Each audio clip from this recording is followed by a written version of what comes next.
my specific area of expertise is child protection. So basically the legislation, there is two bits of legislation. There's the Children's Act, which we have to comply with, and that's our infrastructure, and there's 1989 and 2004. Now, in addition to that, more recently, the 2020 COVID guidance that the government released in relation to safeguarding children, the first draft did say that we must give priority to children that may be affected by COVID. So whether they've contracted it or are suspected of contracting it, that they could be given assessments or tests. Initially, it seemed like without parental consent. So that's where I suppose people were getting the thing from, obviously children being taken from school, because the caveat to that was that they could be self-isolated or quarantined for up to 14 days as a result of that.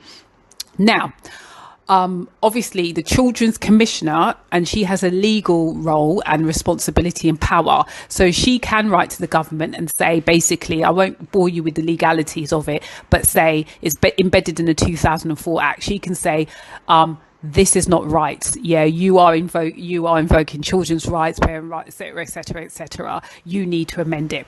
So they have amended it, and it's very clear, and it's on their website, and it's been distributed to all local authorities and child protection services, which it clearly states you cannot assess or provide medical attention or what have you without a parent or a carer or somebody with legal responsibility for the child present. And you have to also evidence that you have made thorough attempts to contact those individuals as well.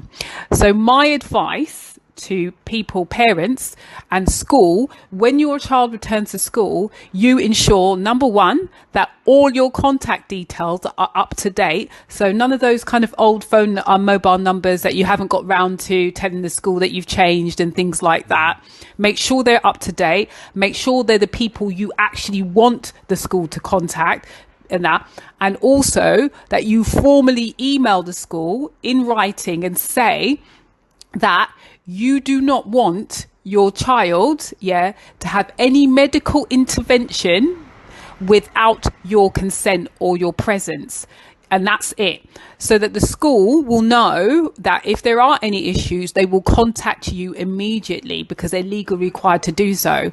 If you do not update your details on the system and they have incorrect details and they cannot get hold of you, then yes, the government can step in as a statutory issue and take charge, and that's when you have difficulties.